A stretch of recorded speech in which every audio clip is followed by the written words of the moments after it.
ہر طرح کی پاکیزگی مراد ہے، ہر طرح کی پاکیزگی حاصل کیجیے۔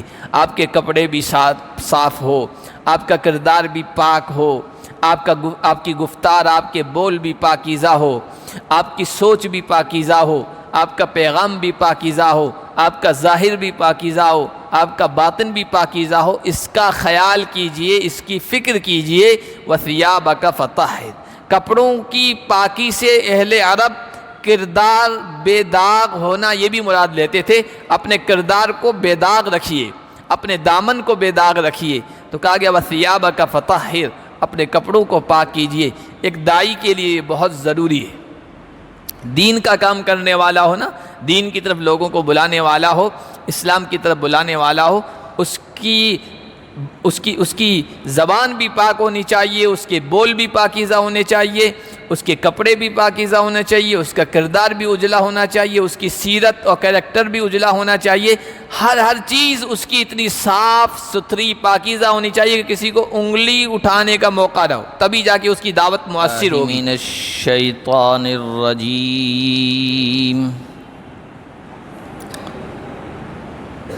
بسم اللہ الرحمن الرحیم۔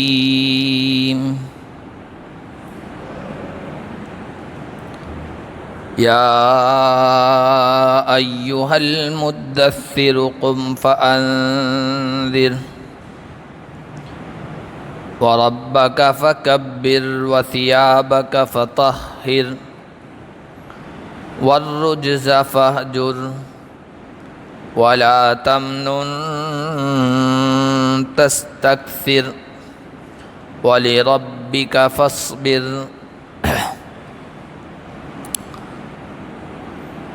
آج کے درس کا آغاز ہم اللہ کے فضل و کرم سے سورۃ المدثر سے شروع کر رہے ہیں۔ سورہ مدثر مکی صورت ہے، 2 رکوع 56 آیات پر مشتمل ہے، اور اترنے کے اعتبار سے یہ 4تھے نمبر پر ہے۔ پہلے نمبر پر سورۃ العلق کی اقرأ بسم ربک الخلق کی شروع کی آیتیں اتری، اس کے بعد سورہ فاتحہ متصلاً اتری ہے، تیسرے نمبر پر سورہ مزمل ہے، اور 4تھے نمبر پر یہ سورۃ المدثر اتری ہے۔ اور ان صورتوں کے یعنی 3 صورتوں کے اترنے اور اس صورت کے اترنے کے دوران کافی فاصلہ رہا ہے، فرق رہا ہے۔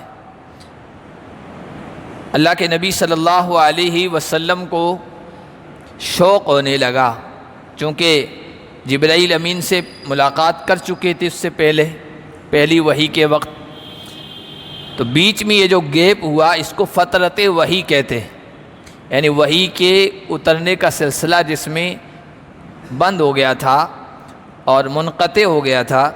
تو اللہ کے نبی صلی اللہ علیہ وسلم کے دل میں اشتیاق ہوتا تھا پھر کب ملاقات ہو اور وہ فرشتہ آئے اور اس سے میں اللہ کا کلام سنوں اور وحی اترے۔ تو اس اشتیاق میں، شوق میں اللہ کے نبی صلی اللہ علیہ وسلم پھر غار حرا میں جایا کرتے تھے، اعتکاف کیا کرتے تھے، وہاں ٹھہرا کرتے تھے۔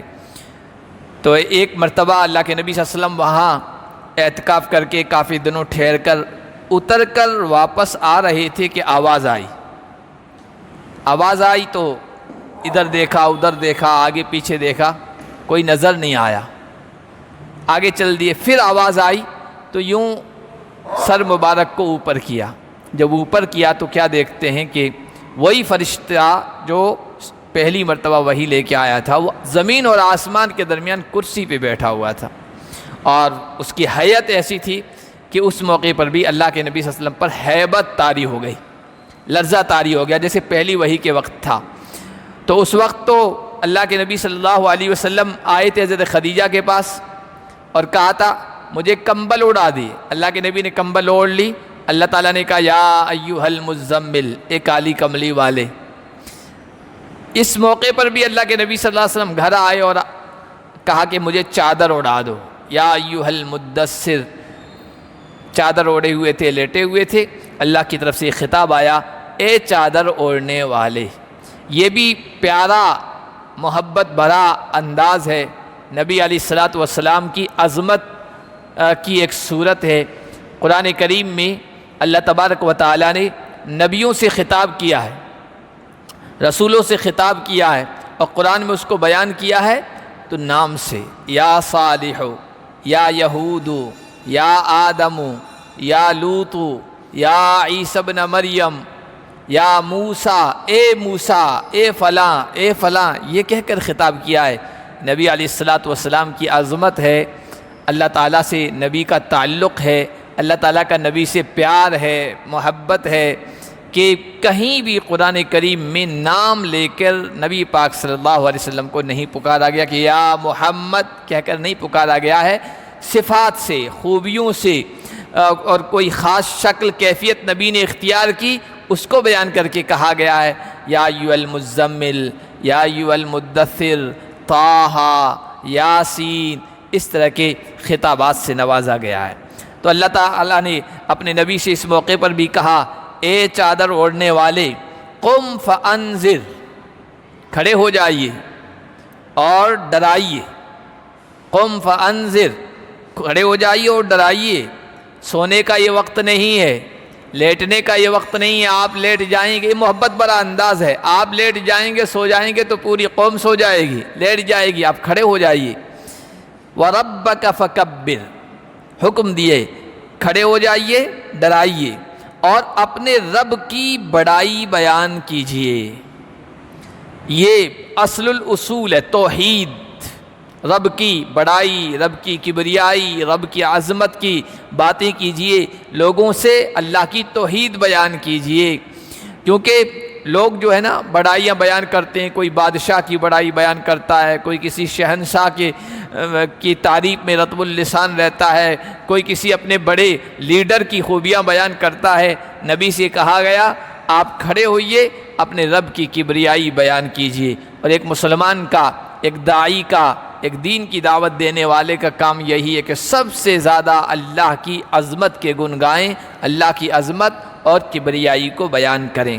اسی لیے کہا گیا مسلمان جو ہم نماز پڑھتے ہیں تو اس میں دیکھیے آپ گنیں گے نا، اگر نمازیں پڑھتے ہیں، اذانیں دیتے ہیں، تکبیریں کہتے ہیں، اس میں سب سے زیادہ لفظ یہی ہے، اللہ اکبر، اللہ اکبر، اللہ کی بڑائی، اللہ کی کبریائی بیان کی جا رہی ہے۔ تقریباً علماء نے لکھا کہ 464 مرتبہ روزانہ ایک بندہ جو نماز پڑھتا ہے نا، نماز پڑھتا ہے 464 مرتبہ اللہ اکبر کہتا ہے اور اللہ کی کبریائی بیان کرتا ہے۔ تو یہ زبان سے ادا ہو رہا ہے، لیکن اس کا معنی، اس کا مطلب، اللہ اکبر کے ذریعے سے میں کیا کہہ رہا ہوں، کیا ثابت کر رہا ہوں، یہ بھی ذہن و دماغ میں ہونا چاہیے۔ تو رب کی کبریائی بیان کیجئے۔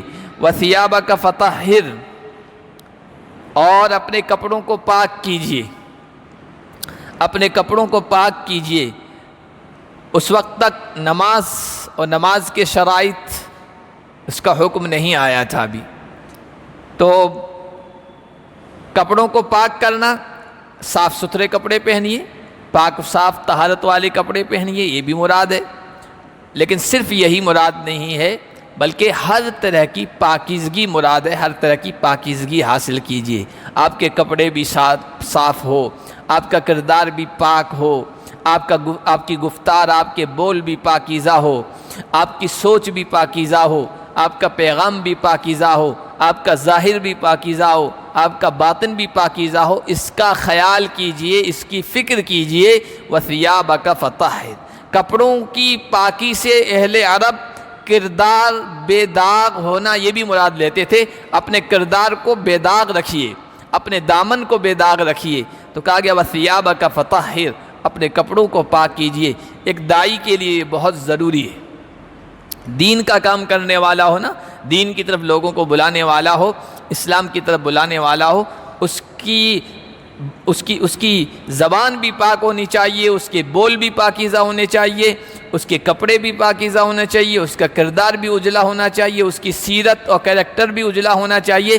ہر چیز اس کی اتنی صاف ستھری پاکیزہ ہونی چاہیے کہ کسی کو انگلی اٹھانے کا موقع نہ ہو، تبھی جا کے اس کی دعوت مؤثر ہوگی، تبھی جا کے لوگ اس کی دعوت پر غور کریں گے اور اس کی طرف مائل ہوں گے۔ والرجز فہجر، اور آگے کہا گیا گندگی کو چھوڑ دیجئے، گندگی سے دور رہیے۔ ایک ترجمہ رجز کا کیا گیا ہے وثن کا، بت پرستی کا، شرک کا، کہ شرک کو چھوڑ دیجئے۔ اور ایک رجز کے معنی آتے ہیں گندگی، تو گندگی کا مطلب یہ ہے گناہ، اس میں شرک بھی آ جائے گا، کفر بھی آ جائے گا، ہر طرح کے گناہ آ جائیں گے، تو آپ گناہوں کو چھوڑ دیجئے۔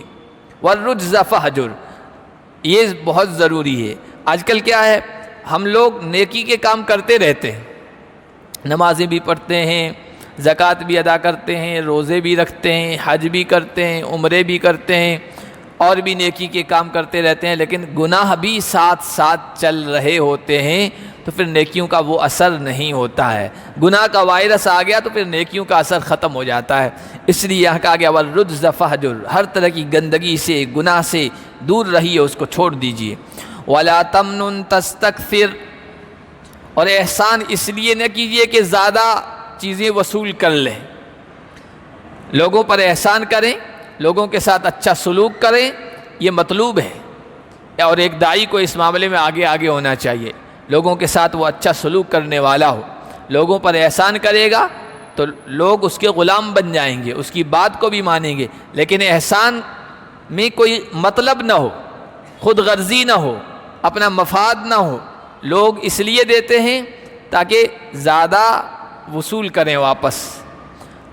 ہدیہ تحفہ ہے، حضور علیہ الصلوۃ والسلام نے کہا تہادو تہابو، کسی کو ہدیہ دو، گفٹ دو، یہ بھی ایک طرح کا احسان ہے، آپس میں محبتیں پیدا ہوگی، تعلقات اچھے بنیں گے۔ لیکن اگر ہدیہ تحفہ گفٹ اس وجہ سے دے رہے ہیں کہ ہم دیں گے تو اس سے زیادہ وصول کریں گے، شادی وغیرہ میں، کسی تقریب میں، آج کل عام طور پر یہ رواج بن گیا ہے، دیتے ہیں اور اس نیت کے ساتھ و ارادے کے ساتھ دیتے ہیں کہ جب دینے والا واپس دے گا، لینے والا واپس دے گا نا تو کچھ بڑھا کے دے گا، یہی لوگوں کے پیش نظر ہوتا ہے۔ یہ نہیں ہونا چاہیے، بے غرض ہو کر، بے مطلب ہو کر، بے لوث ہو کر کسی کو بھی ہدیہ اور تحفہ دینا چاہیے اور احسان کرنا چاہیے۔ آج تو غریب بھی جو تحفہ دیتا ہے نا، غریب بھی تحفہ دیتا ہے تو مالدار کو دیتا ہے، اپنے جیسے غریب کو نہیں دیتا۔ کیوں دیتا ہے؟ زیادہ آئے گا واپس۔ تو تحفے میں امیر غریب نہیں دیکھنا چاہیے، دینا چاہیے تحفے، ہر ایک کو انسان کو دینا چاہیے، اور بے مطلب ہو کر، بے غرض ہو کر دینا چاہیے۔ یہی کہا جا رہا ولا تمنن، احسان لوگوں پر اس لیے مت کیجیے کہ تستکثر، آپ زیادہ واپس وصول کریں۔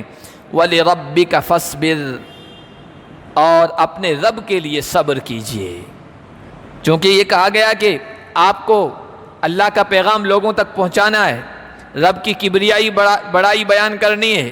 جب رب کی کبریائی بیان کریں گے تو جو چھوٹے جو سب بڑے بن بیٹھے ہیں نا، ان سب کی نفی ہو جائے گی، یہ کچھ نہیں ہے، بس اللہ ہی ہے، تو ظاہر سی بات ہے وہ مخالفت پر آمادہ ہوں گے۔ ہمارے بتوں کو یہ نہیں مانتے ہیں، ہمارے بڑوں کو یہ نہیں مانتے ہیں، ہم تو ان کو بڑا مانتے ہیں اور یہ ان کی نفی کر رہے ہیں، ان کو ریجیکٹ کر رہے ہیں، یہ کہہ کر داعی کے مخالف میں کھڑے ہو جائیں گے اور اذیتیں پہنچائیں گے، تکلیفیں پہنچائیں گے۔ تو کہا گیا وَلِرَبِّكَ فَاصْبِرْ، اپنے رب کے لیے صبر کرنا ہے، پھر برداشت اور حوصلہ رکھنا ہے، اور پورے عزم، ہمت کے ساتھ، بلند ہمتی کے ساتھ اپنے پیغام کو جاری رکھنا ہے۔ اور الفاظ کیا کیے؟ وَلِرَبِّكَ، اپنے رب کے لیے صبر کیجیے۔ رب کے لیے جو آدمی صبر کرتا ہے نا، وہ سب کے سامنے صبر کرے گا، برداشت کا مظاہرہ کرے گا، ورنہ یہ ہوتا ہے رب کے لیے صبر نہیں ہوتا ہے نا، تو غریب آدمی اگر کوئی اس کے ساتھ ناروا سلوک کرے نا تو اس کے سامنے وہ خود بھی اکڑ جاتا ہے، اس کو اذیت پہنچانے کی اور تکلیف پہنچانے کے واپس وہ جواب دیتا ہے۔ لیکن بڑا آدمی، پاورفل آدمی اگر کوئی اس کو پریشان کرے تو صبر کرتا ہے، تو یہ رب کے لیے صبر کرنا نہیں ہے، امیر و غریب سب کے لیے برداشت کرے۔ فَإِذَا نُقِرَ فِي النَّاقُورِ فَذَلِكَ يَوْمَئِذٍ يَوْمٌ عَسِيرٌ، اوپر کہا گیا آپ نے کھڑے ہو جائیے، ڈرائیے لوگوں کو ڈرائیے۔ کس چیز سے ڈرائیں؟ اب اس کا بیان ہو رہا ہے، اس دن سے ڈرائیں جس دن سب لوگوں کو ختم کر کے دوبارہ زندہ کیا جائے گا، قیامت کے دن سے، جب سور میں پھونکا جائے گا، اس دن سے ڈرائیے، لوگوں کو کہیے وہ دن آنے والا ہے۔ یہ قصے کہانیاں نہیں ہیں، یہ اسٹوریاں نہیں ہیں، یہ بے مطلب کی باتیں نہیں ہیں، یہ حقیقت ہے، یہ سچائی ہے جس کا سامنا سارے لوگوں کو کرنا پڑے گا۔ فذالک یومئذ یوم عسیر، وہ دن ایسا ہوگا جو بہت مشکل ہوگا، علی الکافرین غیر یسیر، کافروں پر آسان نہیں ہوگا، بہت مشکل ہوگا۔ ذرنی ومن خلقت وحیدا، اوپر آیا آپ جب اللہ کی راہ میں نکلیں گے، توحید کی دعوت دیں گے تو لوگ پریشان کریں گے، تکلیفیں پہنچائیں گے، تو صبر کرنا ہے۔ اب اس کی ایک مثال دی ہے، اللہ کے نبی صلی اللہ علیہ وسلم کے زمانے میں آپ کا ایک کٹر مخالف تھا، سخت دشمن تھا، مکے کا چودھری تھا، بڑا مالدار تھا، اور اپنے مال پر، اپنی اولاد پر اور دنیا کے اسباب کی کثرت پر اسے بڑا فخر و غرور تھا۔ اللہ کے نبی صلی اللہ علیہ وسلم کو تکلیف پہنچانے میں بڑا پیش رہتا تھا۔ فرمایا کہ ذرنی ومن خلقت وحیدا وجعلت له مالا ممدودا، مجھے چھوڑ دیجیے اور اس کو جس کو میں نے اکیلے پیدا کیا ہے۔ اکیلے پیدا کرنے کا مطلب یہ ہے کہ اس کے پیدا کرنے میں میرا کوئی شریک نہیں، میں نے تنے تنا اس کو پیدا کیا، یہ بھی ہے۔ اور یہ بھی مطلب ہے وحیدہ، وحید کے مطلب کہتے ہیں بے مثال، جس کی کوئی مثال نہ ہو، جس کا کوئی نمونہ نہ ہو، جس کے جیسا کوئی اور نہ ہو، یگانہ روزگار جسے کہتے ہیں، وحید الزماں، اکیلا آدمی، اس کی کوئی مثال نہیں۔ تو یہ جو آدمی تھا جس کا تذکرہ ہو رہا ہے نا، یہ مکے میں اپنی مثال آپ تھا۔ اللہ فرما رہے میں نے اس کو ایسا پیدا کیا کہ اس کی کوئی مثال نہیں تھا، یا وہ اکیلا تھا، ماں کے پیٹ سے آیا تھا تب کچھ نہیں تھا اس کے پاس، بدن پر لباس نہیں تھا، اکیلا آیا تھا، نہ مال نہ دولت نہ عہدہ نہ جاہ نہ مطلب، نہ بیٹوں کی اولاد کی کثرت نہ مال کی کثرت، تنے تنہا آیا تھا، اور میں نے نواز دیا تو اب اکڑفوں دکھا رہا ہے، سرکشی کی اور غرور گھمنڈ میں مبتلا ہے۔ وجعلت له مالا ممدودا، میں نے اسے اکیلا پیدا کیا تھا اور اس کے لیے پھیلایا ہوا مال دیا تھا۔ وبنین شہودا، اور حاضر باش، مجلس میں ہر وقت رہنے والے، ساتھ رہنے والے بیٹے میں نے اسے عطا کیے، میں نے اس کے لیے بنائی۔ یہ جس آدمی کا تذکرہ ہو رہا ہے یہ ولید ابن مغیرہ تھا، مکے کا بڑا سردار تھا، اور مفسرین نے لکھا کہ اس زمانے میں، آج سے تقریباً یوں کہ یہ 1500 سال پہلے، اس زمانے میں اس کی سالانہ آمدنی کروڑوں کی تھی۔ اس زمانے میں اتنا بڑا مالدار تھا۔ مکہ اور طائف کے درمیان اس کی زمینی تھی، اس کے باغات تھے، مویشی چوپائے تھے، گھوڑے تھے، اونٹ تھے، اولاد 10 اولاد، بچے، صرف لڑکے اللہ تعالیٰ نے 10 لڑکے ایسے دیے تھے، ہٹے کٹے مضبوط قسم کے، اور ایسے جو اس کی نگاہوں کے سامنے ہمیشہ رہنے والے۔ بعض مرتبہ اولاد ہر وقت موجود نہیں رہتی ہے، ادھر ادھر چلی جاتی ہے کسب معاش میں، روزگار کے حاصل کرنے کے لیے، پیچھے ماں باپ اکیلے رہ جاتے ہیں، تو پھر ایسی اولاد ماں باپ کے کس کام کی؟ لیکن یہ ایسا تھا کہ 10 کے 10 بیٹے ہر وقت حاضر باش، اس کے ساتھ رہنے والے، اس کی وجہ سے اس کو ایک وقار حاصل تھا، عزت حاصل تھی، ایک شان و شوکت اس کی ظاہر ہوتی تھی۔ مال و دولت تو دے ہی رکھی تھی اللہ تعالیٰ نے، تو اس کی وجہ سے وہ فخر میں، غرور میں، گھمنڈ میں مبتلا تھا، اور ہم نے اس کے لیے سارے راستے ہموار کیے۔ ثم یطمع ان ازید، پھر مزید وہ طمع کر رہا ہے، لالچ کر رہا ہے کہ اور دیں۔ اگر ہماری فرما برداری کرتا تو ٹھیک ہے، نافرمانی پر ہے، گھمنڈ ہے، غرور میں ہے، نبی کی مخالفت میں ہے، اور پھر امید یہ رکھے ہوئے ہے کہ اور ہم اس کو دیں۔ کلا، ہرگز نہیں۔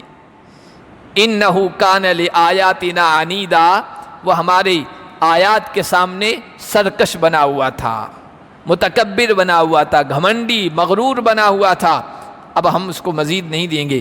چنانچہ روایات میں آتا ہے کہ اس کا مال اور دولت آہستہ آہستہ زوال پذیر ہوتا چلا گیا، ختم ہوتا چلا گیا۔ اولاد میں سے 4 اس کی اولاد جو ہے نا وہ مسلمان ہو گئی تھی۔ حضرت خالد ابن ولید ہیں جو اللہ کی کھلی ہوئی تلوار، وہ اسی ولید بن مغیرہ کی اولاد ہے۔ ولید ابن ولید، خالد ابن ولید، عمارہ ابن ولید، ہشام ابن ولید، یہ 4 اس کی اولاد میں سے مسلمان ہو گئے تھے، اور باقی آہستہ آہستہ مال و دولت اس کا کم ہوتا چلا گیا، اور آخری عمر میں یہ بالکل بے سہارا اور کمزور ہو گیا تھا، جس کی طرف اللہ نے اشارہ کیا اب ہم اس کو مزید نہیں دیں گے۔ یہ بڑا اکڑفوں دکھاتا ہے، بڑا تکبر دکھاتا ہے۔ سأرہقہ صعودا، ہم اس کو سعودہ پر چڑھائیں گے، سعود پر چڑھائیں گے۔ سعود کی تفسیر حدیثوں میں آئی جہنم کے اندر ایک پہاڑ ہے جس کی اوپر چڑھنا اور نیچے اترنا اس میں 70 سال لگ جائیں گے، ایسا خطرناک چڑھائی والا پہاڑ ہے۔ اس کو ہم سزا یہ دیں گے، سزا یہ دیں گے کہ اس پر چڑھو اترو، چڑھو اترو، یہی اس کے لیے سزا ہے۔ تکبر کیا کرتا تھا نا، گھمنڈ کیا کرتا تھا، اب اس کو اس ذلت کا سامنا کرنا پڑے گا۔ انہ فکر وقدر فقتل کیف قدر ثم قتل کیف قدر۔ یہ قرآن نے ایک عجیب نقشہ کھینچا ہے۔ اللہ کے نبی صلی اللہ علیہ وسلم نے جب دعوت توحید دینی شروع کی، مکے والوں کو، مکے کے اطراف کو، عرب کے لوگوں تک اپنا پیغام پہنچانا شروع کیا نا، تو مکے والوں کی مخالفت کے باوجود لوگ آہستہ آہستہ کھنچتے چلے جا رہے تھے اور حضور کے دامن، غلامی کے دامن سے جڑتے چلے جا رہے تھے، حضور سے وابستہ ہوتے جا رہے تھے۔ تو ان کو فکر لائق ہو گئی کہ ایسا تو نہیں چلے گا۔ پھر یہ کہ اوپر حج کا موسم آ رہا تھا، حج کے موسم میں پورے علاقے سے، عرب سے لوگ مکہ آیا کرتے تھے، تو ان کو ڈر لاحق ہو گیا کہ حج کے موسم میں تو سارے لوگ آئیں گے۔ اب آپ دیکھیے میلوں ٹھیلوں میں جا کر اگر کوئی دین کا داعی مسلمان جا کے قرآن دینا شروع کر دے، توحید بیان کرنا شروع دے، تو کفر و شرک والوں کو کتنی زیادہ تکلیف ہوگی اور فکر مندی ہو جائے گی، ارے یہ کیا ہو رہا ہے۔ تو ان کو فکر لائق ہو گئی کہ حج کے موسم میں لوگ آتے ہیں اللہ کے گھر کے طواف کرنے کے لیے، زیارت کے لیے، اب محمد جائیں گے ہر ایک کے ڈیرے پہ اور دعوت توحید پہنچائیں گے تو لوگ تو متاثر ہو جائیں گے، تو اس کے لیے کوئی ایسی بات لے آئیں کہ جس کی وجہ سے لوگ رک جائیں، اس کی بات نہ سنیں، ہم کو اس کی بات ماننا نہیں ہے، قبول نہیں کرنا ہے اور دوسرے لوگوں کو بھی قبول نہیں کرنے دینا ہے۔ تو اس نے مجلس بلائی، خود اس مجلس کا صدر بنا اور پھر لوگوں سے مشورہ کیا کہ بتاؤ کیا ایسی بات لوگوں کے سامنے رکھیں، کون سا ایسا پروپیگنڈا کریں کہ لوگ متاثر نہ ہو۔ تو کسی نے کہا کہ ہم یہ کہیں گے کہ محمد مجنون ہے، پاگل ہے۔ تو اس نے خود نے کہا کہ نہیں، اتنی اچھی باتیں کہنے والا لوگ مان لیں گے کہ محمد مجنون ہے، نہیں باور کریں گے، یہ کوئی اچھی بات، اچھی رائے نہیں ہے، کوئی دوسری رائے پیش کر دو۔ تو دوسرے نے کہا ہم کہیں گے یہ کاہن ہے۔ کاہن وہ لوگ ہیں جو بھوپے قسم کے ہوتے ہیں، جنات، شیاطین، یہ ان کو باتیں بتاتے ہیں اور اس میں مکس کر کے آگے لوگوں کو بتاتے ہیں اور الٹی پلٹی باتیں کرتے ہیں، جھوٹ بھی ملاتے ہیں، اور جب وہ بات کرتے ہیں نا مقفع مسجع شعر کے انداز کی، اس کی مثال میں نے ایک سمجھانے کے لیے تھی، آلتو جالتو جل جلالتو آئی بلا کو ٹالتو، بھرتی کے جملے ہوتے ہیں کاہنوں کے پاس، بھوپوں کے پاس، وہ بولتے رہتے ہیں، پنڈتوں کو دیکھو وہ بولتے رہتے ہیں۔ تو کاہنوں کی زبانی ایسی ہوتی ہے، بھرتی کے جملے ہوتے ہیں۔ تو اس نے کہا کہ نہیں، کاہنوں کو بھی ہم جانتے ہیں اور لوگ بھی جانتے ہیں، کوئی یہ یقین نہیں کرے گا کہ محمد کی یہ باتیں کاہن کی باتیں ہیں۔ تو کسی نے کہا کہ ہم شاعر کہیں گے، تو کہا کہ نہیں، میں خود بھی شاعر ہوں، شاعروں کی باتیں کیسی ہوتی ہے، زمین آسمان کے قلابے ملاتے ہیں، حقیقت سے کوئی تعلق نہیں ہوتا ہے، قرآن کی باتیں تو ایسی نہیں ہیں۔ پھر کہنے لگا کہ ہم یہ کہیں گے کہ یہ کچھ جادو کا اثر ہے، منتر ہے، جادو کرنے والے، منتر کرنے والے کچھ جملے بولتے ہیں نا، سامنے والے پر فوراً اثر ہو جاتا ہے۔ محمد کی زبان میں اور کلام میں اور گفتگو میں اور باتوں میں یہی اس طرح کا کوئی اثر ہے، اس لیے اس سے دور رہنا۔ اور یہی کہتا ہوا وہ مجلس سے اٹھا۔ اللہ تعالیٰ نے اس مجلس کا نقشہ کھینچا ہے، انہ فکر وقدر، اس نے سوچا اور اس نے ایک تجویز پیش کی، فقتل کیف قدر، وہ غارت ہو جائے، ہلاک ہو جائے، اس نے کیسی تجویز پیش کی، ثم قتل، پھر وہ غارت ہو جائے، ہلاک ہو جائے، اس نے کیسی تجویز پیش کی، ثم نظر، پھر اس نے دیکھا، سردار ہوتا ہے نا، سردار، چودھری، اب لوگوں میں وہ بیٹھا ہے، گھوم رہا ہے، پھر رہا ہے، متکبرانہ انداز میں چل رہا ہے، نہیں یہ ہم نہیں کہیں گے۔ پھر یوں غور سے کہنے لگا کہ ہاں ہم یہ کہیں گے، یہ پورا نقشہ ایک ہوتا ہے اس موقع کا، قرآن نے اس نقشے کو کھینچا ہے۔ ثم نظر، پھر اس نے دیکھا غور سے، ثم عبس، تیوریں چڑھائی، وبصر، منہ بسورا، ثم ادبر، پھر پیٹھ پھیر کر آگے جانے لگا، پیٹھ دکھا کر، اور متکبرانہ انداز میں، واستکبر، فقال ان ھذا الا سحر یؤثر۔ فلموں میں سین دکھائے جاتے ہیں نا اس طرح، کوئی متکبرانہ انداز میں لوگ بیٹھے ہوئے ہیں اور وہ متکبرانہ انداز میں جاتا ہوا دروازے تک جاتا، پھر واپس آتا، اچھا اب ہم یہ کہیں گے، اسی انداز سے اس نے کہا، فقال ان ھذا الا سحر یؤثر، کہنے لگا یہ ہم یہ کہیں گے محمد کا یہ کلام نہیں ہے، مگر جادو جو یؤثر منقول ہوتا چلا آیا ہے، ایک دوسرے سے سکھایا جاتا ہے، سیکھا جاتا ہے، یہ جادو ہے۔ ان ھذا الا قول البشر، یہ نہیں ہے مگر انسان کا کلام۔ محمد جو کہتے ہیں اللہ کا کلام ہے، اللہ کی طرف سے آتا ہے، اس میں یہ جھوٹے ہیں، یہ انسان کا کلام ہے، یعنی محمد کا خود کا بنایا ہوا کلام ہے۔ تو کوئی کہہ سکتا ہے پھر اس میں تاثیر کیوں ہے، لوگ کھنچے کیوں چلے جاتے ہیں؟ تو کہا کہ جادو میں بھی تو یہی ہوتا ہے، جادو منتر کرنے والے جملے بولتے ہیں، کچھ کلام بولتے ہیں، کچھ باتیں کہتے ہیں، اس کا بھی اثر ہوتا ہے، یہ بھی اثر ہے۔ اللہ نے فرمایا سأصلیہ سقر وما ادراک ما سقر۔ اچھا، اس طرح اس نے یہ سازش کی، پروپیگنڈا کیا، حق بات سے لوگوں کو روکنے کی کوشش کی نا، ہم اس کو سقر میں داخل کریں گے۔ اور پتہ ہے سقر کیا چیز ہے؟ لا تبقی ولا تذر۔ سقر کا مطلب سلگتی ہوئی، دہکتی ہوئی آگ، جہنم کا نام ہے سقر۔ لا تبقی ولا تذر، نہ وہ باقی رکھے گی نہ چھوڑے گی، اس آگ میں وہ جلتا رہے گا، نہ باقی رکھے گی، یعنی زندگی تو ہوگی، زندہ تو ہوگا، لیکن زندگی ایسی پریشانی والی، جو آدمی زیادہ پریشان ہوتا ہے تو کہتے ہیں یہ کوئی زندگی ہے۔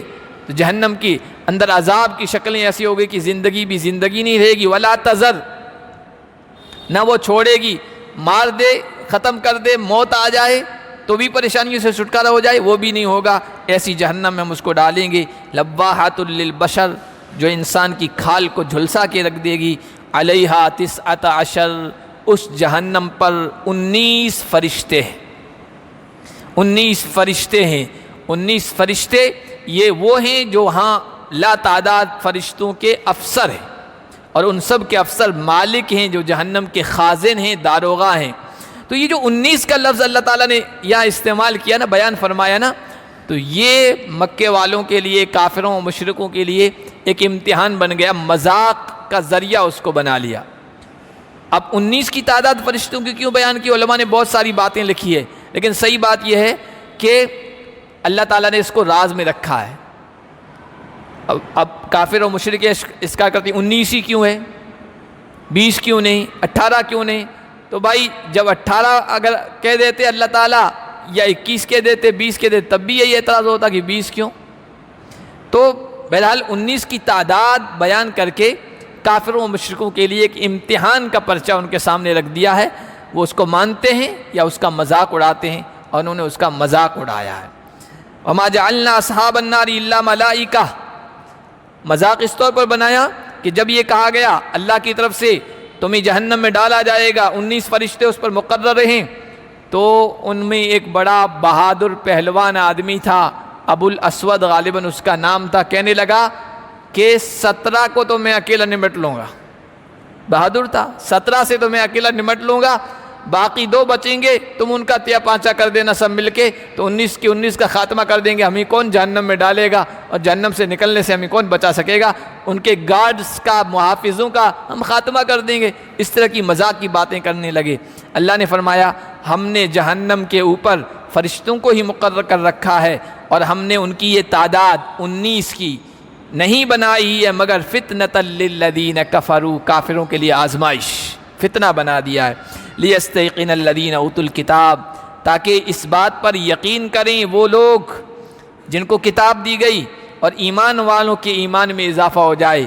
کتاب یہودیوں کو دی گئی، عیسائیوں کو دی گئی، اس وجہ سے ان کا تذکرہ کیا کیونکہ ان کی کتابوں میں بھی جہنم کا تذکرہ ہے، اور جہنم کے اوپر اتنے ہی فرشتے جو اہم فرشتے ہیں وہ متعین کیے گئے ہیں، ان کا تذکرہ ان کی کتابوں میں بھی موجود ہے، تو ان کو بھی اطمینان ہو جائے گا، اور ان کی تصدیق جب ہو جائے گی کہ ہاں ہماری کتابوں میں بھی 19 کی تعداد ہے فرشتوں کی، تو ایمان والوں کا ایمان بڑھ جائے گا۔ وَلَا يَرْتَابَ الَّذِينَ أُوتُوا الْكِتَابَ وَالْمُؤْمِنُونَ، تاکہ اہل کتاب اور ایمان والے کسی شک میں نہ پڑیں۔ وَلِيَقُولَ الَّذِينَ كَفَرُوا فِي قُلُوبِهِمْ، اور جن کے دلوں میں مرض ہے، بیماری ہے، مرض کس کا؟ کفر، یہ بھی بیماری ہے، شرک یہ بھی بیماری ہے، منافقت یہ بھی بیماری ہے، جن کے دلوں میں کفر و شرک کی بیماری ہے، وہ کہیں ماذا اراد اللہ بہذا مسئلہ، اللہ اس طرح کی مثال دے کر کیا کہنا چاہتے ہیں؟ 19 کی تعداد، بھلا 19 فرشتے اتنے بڑے جہنم میں جانے والے لوگوں کی تعداد کا مقابلہ کر پائیں گے؟ اس طرح کی باتیں تو اللہ تعالیٰ نے قرآن میں جب بھی مثالیں بیان کی ہے نا وہ کافروں کے لیے آزمائش بن گئی ہے. جیسے پہلے بھی آیا اللہ نے مچھر کی مثال بیان کی ہے, مکھی کی مثال بیان کی ہے, کیڑے مکوڑوں کی مثال بیان کی ہے, تو کافر کہتے تھے اللہ اتنا عظیم الشان, اتنا بڑا, اور وہ چھوٹی چھوٹی چیزوں کی مثالیں بیان کر رہا ہے, وہ اس کو مذاق کا ذریعہ بنا لیا. اسی طرح 19 کی تعداد کو بھی مذاق کا ذریعہ بنایا. اللہ نے فرمایا اللہ تو مثال بیان کرتا ہے لوگوں کو سمجھانے کے لیے, اور اس سے کذالک یضل اللہ من یشاء ویہدی من یشاء, جسے چاہتا ہے گمراہ کرتا ہے, جسے چاہتا ہے ہدایت دیتا ہے. اب جو مذاق اڑائے گا, ٹھٹا کرے گا, تو وہ تو گمراہی میں جائے گا, اور جو سر تسلیم خم کر دے گا, جھکا دے گا, ہاں اللہ نے 19 کی تعداد بیان کی ہے, اس میں کوئی حکمت ہوگی, اس میں کوئی راز ہوگا, اس میں کوئی مصلحت ہوگی, مان لے گا, وہ ہدایت پہ آ جائے گا. آگے اللہ نے ان کا جواب دیا, وہ کہہ رہے ہیں نا 19 سے تو ہم نمٹ لیں گے, جہنم میں ہمیں کون ڈالے گا, یا ہمیں ڈال دے گا تو ان کو ختم کر دیں گے, بھاگ نکلیں گے, اس طرح کی باتیں کرتے تھے نا. اللہ نے فرمایا وما یعلم جنود ربک الا هو, یہ 19 تو وہ ہیں جو اوپر آفیسر ہیں, فرشتے آفیسر ہیں, 19 کی تعداد ہے, باقی تمہارے رب کے لشکر کو کوئی نہیں جانتا, لشکروں کو کوئی نہیں جانتا ہے مگر وہی. صرف 19 نہیں ہے, اور بھی بہت سارے فرشتے ہیں, کسی طرح سے بھی تم چھٹکارا نہیں پاؤ گے. اور جیسے آپ سنتے ہیں ملک الموت, تو یہ ملک الموت جو ہے نا انسانوں کی روحیں قبض کرتے ہیں, نکالتے ہیں, یہ کوئی ایک فرشتہ تھوڑی ہے.